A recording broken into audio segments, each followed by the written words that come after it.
the other panelists did a great job in kind of highlighting a number of the issues from, looking at the executive orders and proclamations. I mean, certainly, again, as John mentioned, we'd love to see the repeal of the Muslim ban executive order, the enhanced vetting executive order, and a series of proclamations that are negatively impacting refugee resettlement. Um, you know, um, some of the steps the Biden administration can take, the rescinding of executive orders and proclamations, obviously will have an immediate impact, as John said. The administrative rule changes will take a little longer, but it's also important to note that it will take some time for agency capacity to rebuild and for processing to resume prior levels of activity. And as others have mentioned, the pandemic is also exacerbating the situation quite a bit. So, for example, the last number I heard was that there are a couple of hundred open refugee corps and asylum corps positions open at USCIS. And these are the people who conduct the refugee and asylee interviews, and that's a critical step in the adjudication process. Over the last couple of years, a significant number of refugee corps officers have been seconded to the asylum team, and that also negatively impacts refugee processing.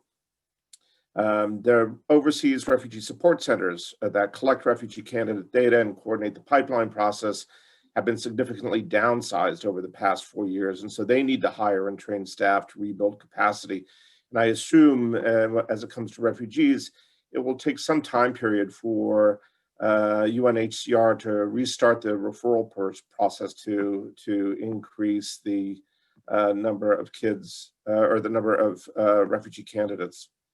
I'd also mention that looking at refugees in particular, that the current pipeline for people in the vetting process for resettlement in the United States numbers just a little over 100,000 at this point. And most of the people are at the pre-USCIS in-person interview phase. And USCIS has already stated that they will not send out refugee corps staff out on circuit rides until the third quarter of FY21. So we have a relatively small cohort of people who are ready to get on planes at this point through the refugee resettlement program. I just want to note a couple of things as well. Just point out that for the unaccompanied kids, there's a potential issue that Julia started to talk about. ORR, the acting director of ORR, just recently submitted a declaration in the PJES v. Wolf case, and that's the class action lawsuit challenging the Trump administration on behalf of unaccompanied kids who are seeking protection in the United States. And in that declaration, the director stated that due to COVID safety protocols, ORR's shelter bed capacity has been reduced by about 40%. And so they are predicting that the bed capacity, they will reach their maximum within the next few weeks to months.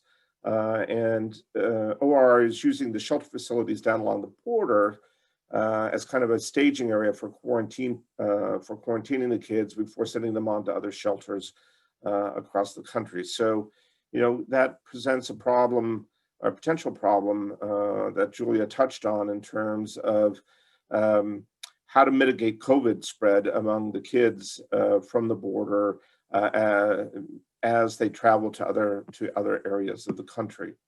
It was interesting, just this morning in the Washington Post, there was an article on all of these steps or potential steps for the incoming administration to take to reverse Trump administration immigration actions. And, unnamed sources stated that the potential to keep Title 42 in place for some period of time is under consideration so as to avoid the border emergency.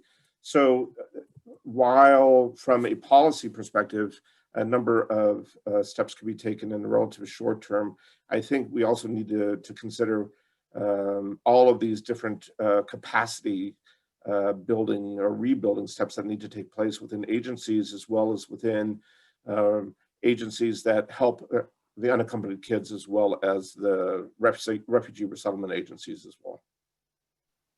Great, thank you, Lee.